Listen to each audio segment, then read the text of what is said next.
मर्यादा हमारे सिद्धांत में ऐसी मानी जाती है कि रूढ़ियर्थ प्रचलित अर्थ अगर सिद्ध न होता हो तभी लक्षणार्थ लेने की आवश्यकता मानी जाती है। हर जगह जबरदस्ती लक्षणा अर्थ लेना विद्वानों को प्रिय नहीं है। हमारी ये स्वस्थ परंपरा नहीं है। शास्त्र का प्रथम जो अनुसंधान है वो वाच्यार्थ का ही होना चाहिए। लक्ष्यार्थ में तभी जाने की जरूरत होती है जब वाच्यार्थ सिद्ध न होता हो। ये हमारे परंपरा की मर्यादा है। अब यहाँ पे वाच्यार्थ तो यही है कि विद्या से तो परमात्म विद्या ही मानी जाती है। जब दुनिया में किसी को कहा जाता है कि ये ज्ञानी है तो कोई ये नहीं समझता कि ये उपासक है। कोई नहीं ये कहता है कि ये उपासक हैं। प्रचलित अर्थ यही है। ज्ञानी है माने परमार्थ के ज्ञानी हैं। लौकिक विद्वान भी कोई मानने को राजी नहीं। दुनिया माने हिंदुस्तान में तो ज्ञान मार्गी हैं माने इसका मतलब ये नहीं कि फिजिक्स के विद्वान हैं। कोई नहीं बोलता ऐसा। ज्ञान शब्द का लगभग अर्थ रूढ़ हो गया है। किसमें? परमार्थ ज्ञान में। तो बोलते हैं बोले विद्या शब्देन मुख्या परमात्म विद्या एव। अब इसका मतलब क्या हुआ कि जो विद्या का मुख्य अर्थ है वो क्या होगा? परमात्म विद्या। ये इतना तो साफ ही है। मुख्य अर्थ यही है। तो भाष्यकार ने स्वयं ही कहा कि जो विद्या का उपासना अर्थ है वो गौण अर्थ है। ये कहना पड़ेगा। गौण अर्थ है। गौण अर्थ माने क्या कहें? Secondary meaning. ठीक है। ये माने काम चला हुआ है। ये अंग्रेजी अच्छी नहीं है। काम चला हुआ है। गौण अर्थ है। थोड़ा निचले दर्जे का अर्थ है। तो कस्मान न गृह्यते। मुख्य ही अर्थ क्यों न लिया जाए? दूसरा अमृतत्वंच। और अमृत शब्द का भी जो मुख्य अर्थ है वही क्यों न लिया जाए?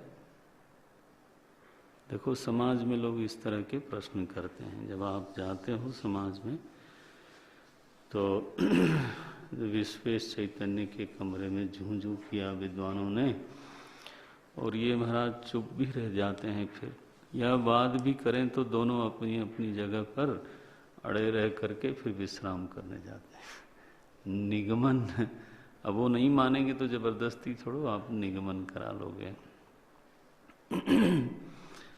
अच्छा, आपने कोई अर्थ किया हो उसको कोई गलत कह दे तो ठीक ही है। लेकिन कहा जाए कि शंकराचार्य जी ने ही जो अर्थ किया है वही गलत किया है तो ये तो बहुत ही दूर तक कोई चला गया ना। हमसे गलती हो सकती है वो तो ठीक है। लेकिन कि आपके प्रमुख आचार्य ने ही ये गड़बड़ कर दी है लो, तो उनमें भी कोई पक्षपात आदि का दोष, भ्रम, विप्रलिप्सा अगर कोई दिखा दे तो फिर आप्तवाक्य ही नहीं रहा।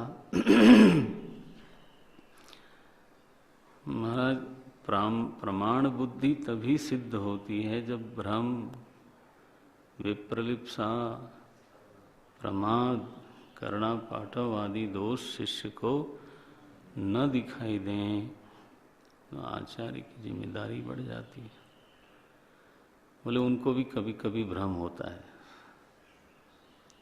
तो इसका मतलब है कि यहाँ भी संभव है कि भ्रम हुआ होगा। क्यों भाई? क्योंकि हमको सूट नहीं कर रहा है। तो आचार्य वाणी को हम ब्रह्म कोटि में डाल के उससे अपने को अलग कर लेते हैं, उससे अपने को अलग कर लेते हैं। उसका जो प्रभाव पड़ना चाहिए वाणी का, वो पड़ता नहीं।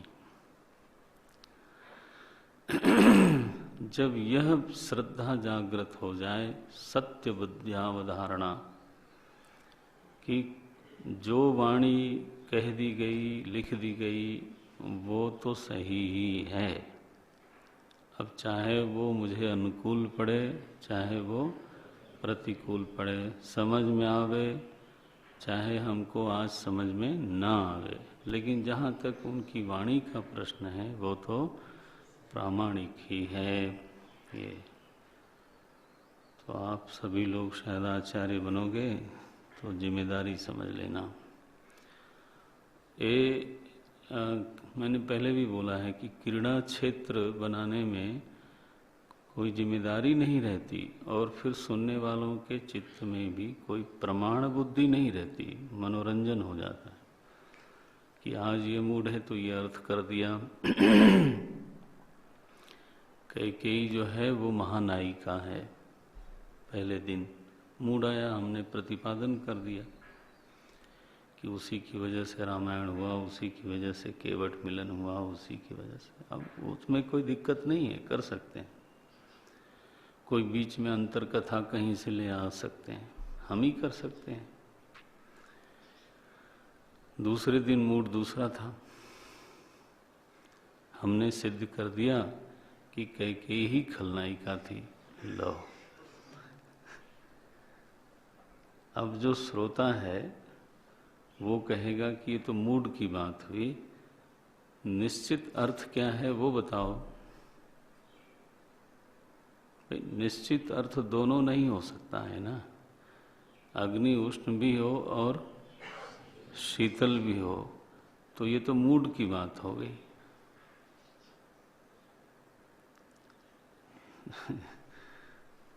निश्चित अर्थ की सिद्धि करना ये तो हमारी जिम्मेदारी है। वो प्रामाणिकता तो तभी बनेगी जब भ्रम प्रमाद हमको कहीं दिखाई न दे। ये सावधान रहना चाहिए। हमारे प्रवचन करने वालों के समाज में इसकी बहुत ही कमी होती जा रही है। लोक रंजन में शास्त्र का त्याग हो जाता है। तो देखो भाष्यकार को और प्रेरणा लो आप। बोले आपने ऐसा अर्थ किया, आपकी मौज थी या कोई व्यवस्था थी, कस्मान न गृह्यते, आपको बताना पड़ेगा कि विद्या का अर्थ मुख्य विद्या क्यों न ली जाए, और मुख्य अमृतत्व का भी मुख्य अर्थ क्यों न लिया जाए। कृपा करके वो भी बताओ। तो भाष्यकार कहते हैं ननु, ननु माने तुम्हारे प्रश्न पर ही मेरा आक्षेप है। तो क्यों ऐसा पूछते हो? ऐसा ननु का अर्थ क्या है? क्यों ऐसा पूछते हो? आक्षेप है। मेरी दृष्टि से तो ये प्रश्न उठना ही नहीं चाहिए। ये बताने के लिए एक संस्कृत में शब्द है, क्या? ननु। ये तो नू नच, ऐसे हमारे प्रयोग करते हैं कि नू नच मत करो। ननु नच को नू नच बोल देते हैं। ननु नच मत करो माने बहुत ज़्यादा शंका आक्षेप मत करो, जैसा है वैसा स्वीकार करो। कभी ऐसा कहना हो तो ननु नच बोलते हैं, ए ननु नच मत करो। ये सीखना चाहिए आपको। तो यहाँ ननु, भाष्यकार ने प्रश्नकर्ता के ऊपर ननु लगाया। बोले ननु उक्तायाः परमात्म विद्यायाः कर्मणश्च विरोधात् समुच्चय अनुपपत्ति ही। अरे बोले मैंने पहले ही बोला था, ये 2 बार बोल चुका। एक तो प्रस्तावना भाष्य में बोल चुका, और बाद में जब यह प्रकरण आरंभ हुआ था समुच्चय का, तब भी मैंने संबंध भाष्य में ये बात कही थी कि परमात्म विद्या का कर्म के साथ विरोध है। परमात्म विद्यायाः कर्मणश्च विरोधात्, हाथ नीचे, परमात्म विद्यायाः कर्मणश्च विरोधात् समुच्चय अनुपपत्ति। समुच्चय सिद्ध होता नहीं, समुच्चय की अनुपपत्ति है। तो शिष्य क्या बोलता है, आप शिष्य ही समझ के इसको पढ़िए कि शिष्य को ही जिज्ञासा है, कोई ऐसा लड़ाई झगड़े वाली बात नहीं है। विनम्रता से प्रश्न है। क्या बोलता है, इसको पूर्व पक्षी बोलते हैं। हमें लगता है पूर्व पक्षी कहने पर थोड़ा लड़ाई वाला एलिमेंट आपको दिखने लगता है, तो वो एलिमेंट हटा के पूर्व पक्षी कहो तो मुझे कोई आपत्ति नहीं है। लेकिन पूर्व पक्षी और फिर विरोधी, ये शब्द नहीं हो, वो भाव न ले, नहीं तो हमारी बुद्धि को भी आदत पड़ जाएगी। ऐसे सत्य का अन्वेषण करना प्रयोजन है, पक्ष की सिद्धि करना प्रयोजन बिल्कुल नहीं है। ये सिद्धांत पक्ष और पूर्व पक्ष का भी जो निर्माण होता है शास्त्र में, वो सत्य के अन्वेषण के लिए होता है, कोई पक्ष की सिद्धि के लिए नहीं। ये नहीं। तो क्या बोलते हैं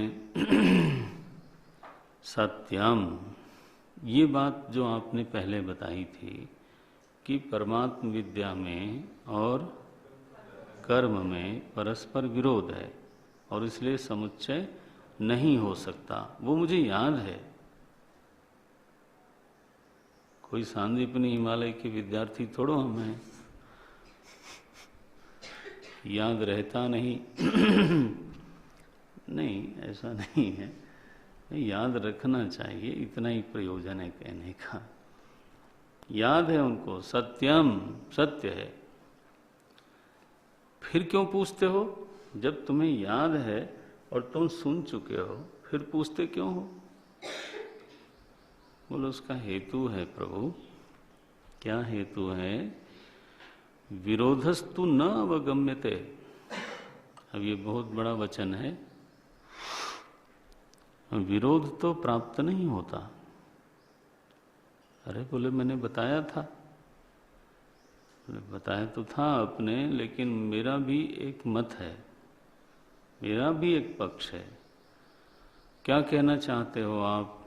बोले विरोधस्तु न अवगम्यते। विरोध तो ज्ञात नहीं होता, प्राप्त नहीं होता। कैसे नहीं होता? हेतु दो। देखो विचार का तरीका है, बोल देने से नहीं होगा, हेतु तो देना पड़ेगा। तो हेतु क्या देते हैं? विरोध अविरोधयोः शास्त्र प्रमाणकत्वात्। आखिर विद्या और कर्म में विरोध है कि नहीं है, इस विषय में प्रमाण कौन है? प्रमाण कौन है? शास्त्र प्रमाण है, तर्क प्रमाण नहीं है।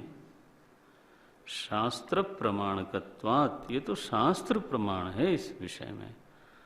बोले मान लिया, इसकी व्याख्या करो अब तुम। आपने पढ़ा है प्रमाण मीमांसा में, हेतु देने के बाद हेतु का विवरण करना होता है। तो अब वो विवरण करते हैं। बोले यथा अविद्यानुष्ठानम विद्योपासनम च शास्त्र प्रमाणकम। बोले अविद्या का अनुष्ठान करना चाहिए, ये किसने बताया? शास्त्र ने बताया। और विद्योपासनम च, तो देव विद्या का के अनुसार उपासना करना चाहिए, ये किसने बताया? बोले शास्त्र ने बताया। तो अविद्यानुष्ठानम विद्योपासनम च शास्त्र प्रमाणकम यथा, दृष्टांत है, यथा तथा तद विरोध अविरोधौ अपि। तो इसी तरह से उनका विरोध या अविरोध वो भी कौन तय करेगा? शास्त्र ही करेगा। उनका उल्लेख किया शास्त्र ने, उनका अनुष्ठान करने का आदेश दिया किसने? शास्त्र ने। तो वो विरोधी हैं कि अविरोधी हैं, ये बात भी कौन बतावेगा? बोले शास्त्र बतावेगा। तो अब देखो पूर्व पक्ष कैसा है, सारी जिम्मेदारी, सारा दायित्व कहाँ डाल दिया उन्होंने? शास्त्र के ऊपर। अब क्या कहना चाहते हो कि अगर शास्त्र में सह अनुष्ठान बताया है तो हम और आप कौन होते हैं बीच में ये कहने वाले, हाँ, कि इनका समुच्चय नहीं हो सकता। जब शास्त्र कह रहा है यस्तद वेदो भयगम सह, तो हम आप बीच में कहाँ आकर के अपनी ओर से कह रहे हैं कि ना ना ना, इन दोनों में समुच्चय नहीं हो सकता। ये हम नहीं बोल सकते। क्या बोलते हैं?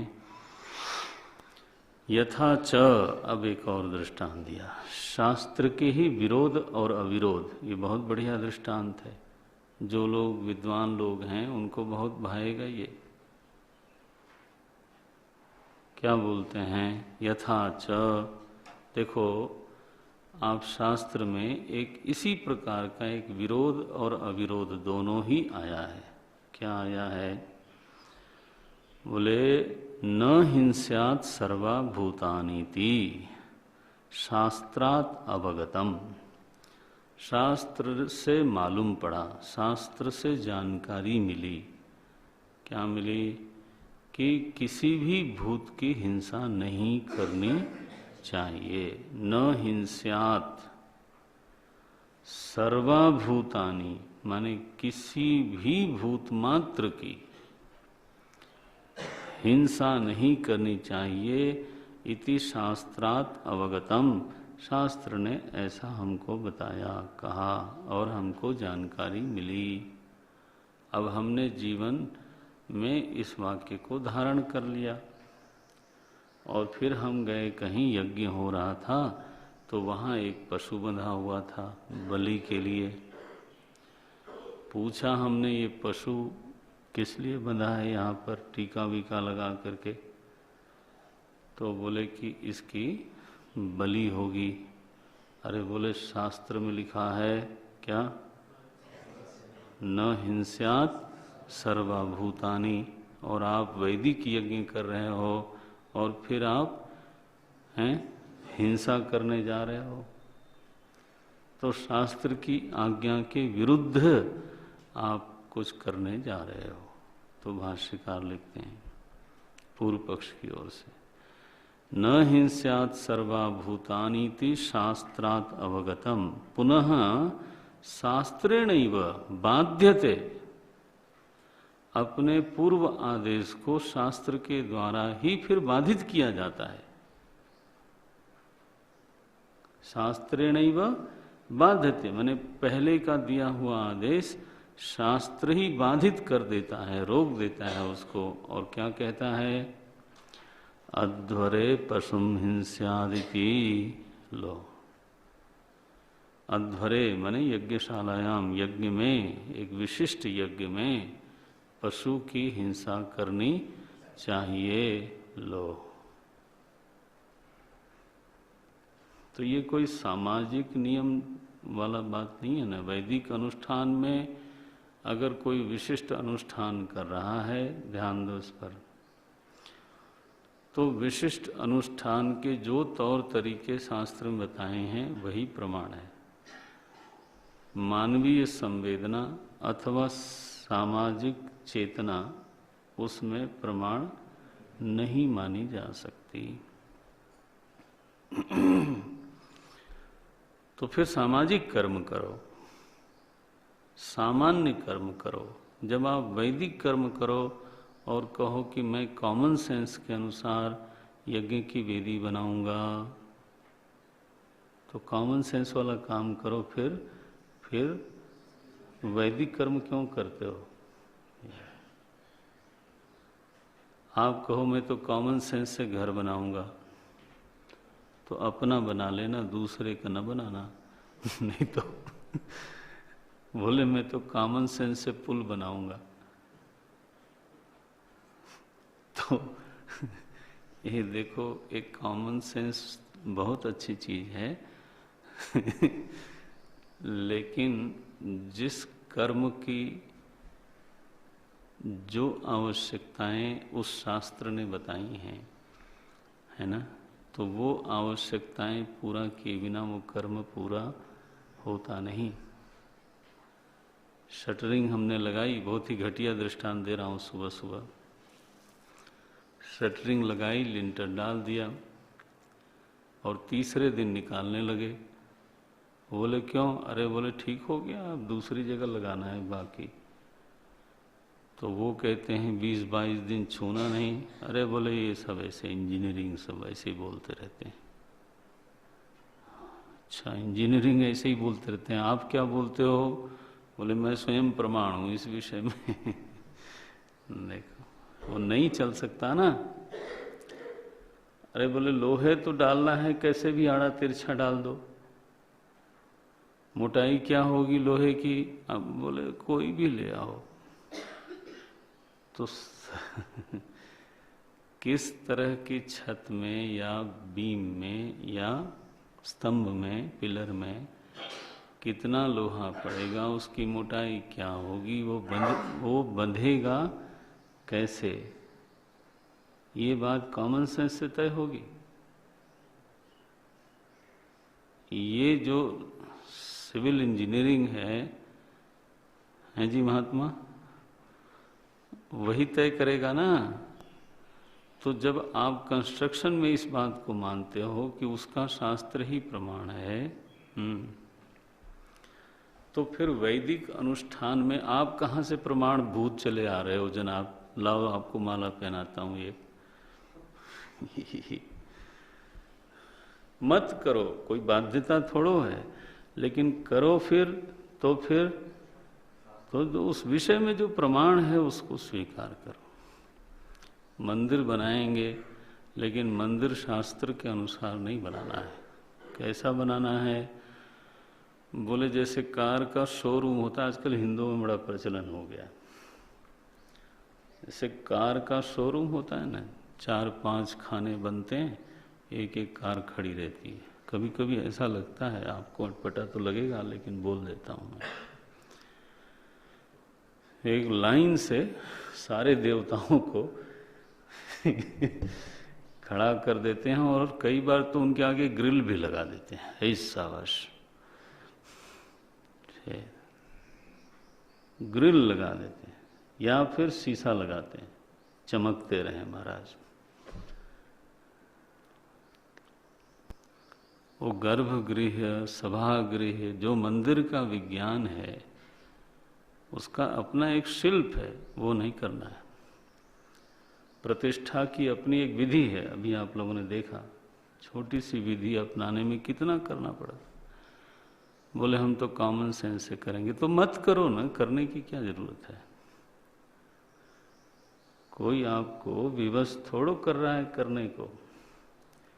तो बोले ये हिंसा विंसा जो है बिल्कुल नहीं होनी चाहिए। देखो, आप उस तरह का यज्ञ न करो, ये तो ठीक है, लेकिन अगर वो यज्ञ हमको करना ही है तो उस विषय में फिर शास्त्र प्रमाण है। हमारी चॉइस ये है कि मैं उस यज्ञ को करूं या न करूं, लेकिन हम करना भी चाहते हैं और फिर सारे अंगों को स्वीकार नहीं करना चाहते, ये तो दंभ मात्र है, दंभ। तो अब देखो खुला लिखा, अध्वरे पशुम हिंस्यात इति, लो। तो शास्त्र के ही 2 परस्पर विरोधी वचनों का उद्धरण दे दिया भाष्यकार ने। एक वचन क्या है?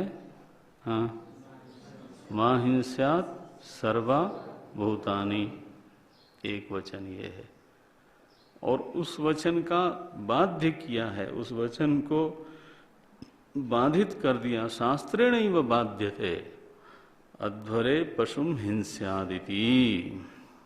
एवं, अब ये तो दृष्टांत था कि शास्त्र कहीं एक बात अपनी कहता है और अपनी ही बात का विरोध भी तो कर सकता है। ये तो शास्त्र पर निर्भर करता है। तो अगर कहीं शास्त्र ने कहा कि विद्या और अविद्या में बहुत विरोध है, और फिर दूसरी जगह कहता है कि दोनों का साथ साथ अनुष्ठान करो, तो ये संभव है कि शास्त्र पहले एक बात कहे और अपनी ही बात का शास्त्र ही क्या करे, विरोध कर दे। तो इसमें हम और आप बीच में कहां से आते हैं? ये पूर्व पक्ष है, शास्त्रीय पूर्व पक्ष है। देखो क्या बोलते हैं, एवं विद्या अविद्ययोः अपि स्यात्, ऐसा ही विद्या और अविद्या में भी हो सकता है। बोले तो थोड़ा और विवरण करो, उपनय करो दोनों को। दृष्टांत जैसे दिया वैसे ही दार्ष्टान्त में भी विरोध और अविरोध दोनों दिखाओ। आपने थोड़ा सा अनुमान प्रमाण में इसको पढ़ा है, उसको जरा काम में लाइए। पहले प्रतिज्ञा, फिर हेतु, विवरण और फिर उपनय। दृष्टांत में घटाना, फिर उसी को फिर दार्ष्टान्त में घटाना। तो अब वो कहते हैं कि दार्ष्टान्त में घटाओ। अब मुझे मालूम नहीं कितने लोग बताएंगे कि दार्ष्टान्त क्या है यहां पर।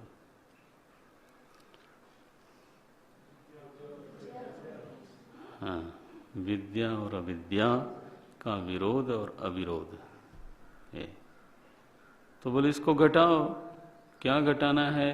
अब हमने क्या प्रतिपादन किया अब तक कि शास्त्र में अपने ही वचन का विरोध देखा जाता है।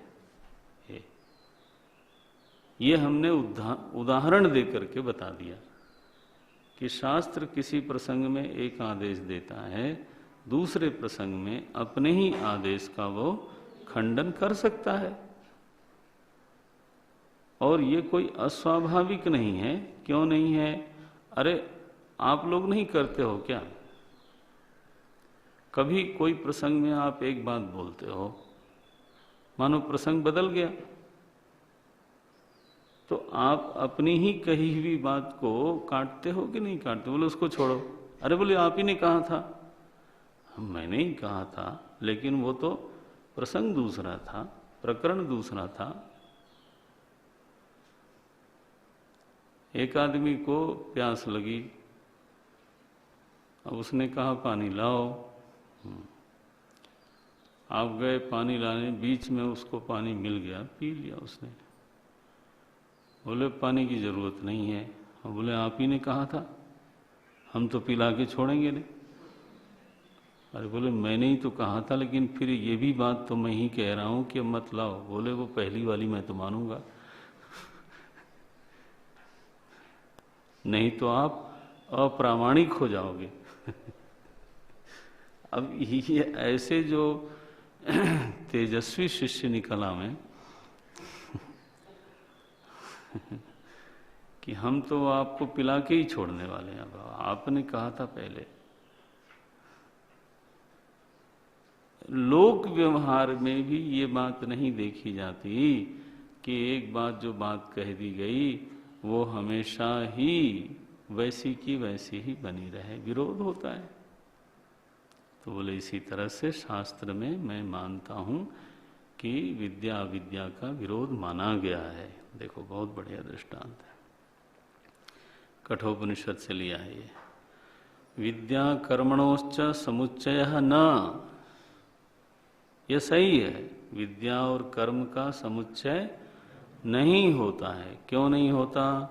दूरम एते विपरीते विशुचि अविद्यायाच विद्येति श्रुते है। विद्येति ज्ञाता पूरा मंत्र ऐसा है, इति श्रुते है, वो छपा ऐसा इस ग्रंथ में, कोई फर्क नहीं उससे।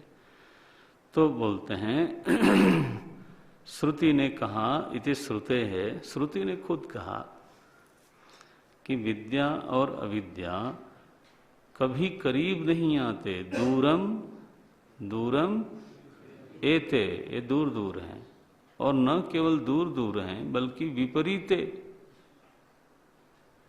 दूर दूर कोई चीज हो, विपरीत न हो तो कभी तो निकट आ जाएगी। यहां तो मामला ही उल्टा है। दूरम एते विपरीते विशुचि, एक दूसरे के परम विरोधी हैं। कौन कौन है ये? विद्या, हाँ, अविद्या च विद्येति ज्ञाता इति श्रुते है।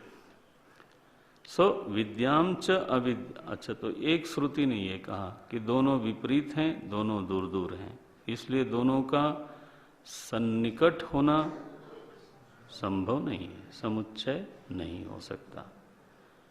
तो एक श्रुति ने ये कहा, फिर दूसरी श्रुति ने ही कहा, ये कोई लौकिक वचन थोड़ो है, यह भी श्रुति वचन ही है। क्या? विद्याम च इति वचनात् अविरोधः इति चेत, बस इतना ही। तो बोले फिर दूसरा वचन आया श्रुति का, उसने कहा विद्या और अविद्या का सह अनुष्ठान करना चाहिए। इस वचन को ध्यान में रखें तो अविरोध ही है, ऐसा माने तो। इति चेत का मतलब है ऐसा माने तो। अब ये प्रयोग क्या है? ऐसा माने तो वाला प्रयोग क्या है कि आई रिमेन ओपन। ये नहीं कह रहा है विद्यार्थी कि ऐसा ही मानना ही है, वो क्या कह रहा है? ऐसा मानो तो आपको क्या कहना है? सो विद्यार्थी की जो स्वीकृति है वो खुली पड़ी है, वो केवल तो चीज को समझना चाहता है। वो बोलते हैं इति वचनात् अविरोध इति चेत, भाष्यकार कहते हैं न, ऐसा नहीं मानना चाहिए। चेत न, वहीं पर न कहा, नहीं ये ठीक नहीं। हम लोग, मैंने दृष्टांत दे के समझाया, हेतु दे करके बताया, फिर आप एकदम न बोल देते हो। अच्छा, क्या हेतु था? आप खोजेंगे बच्चे लोग।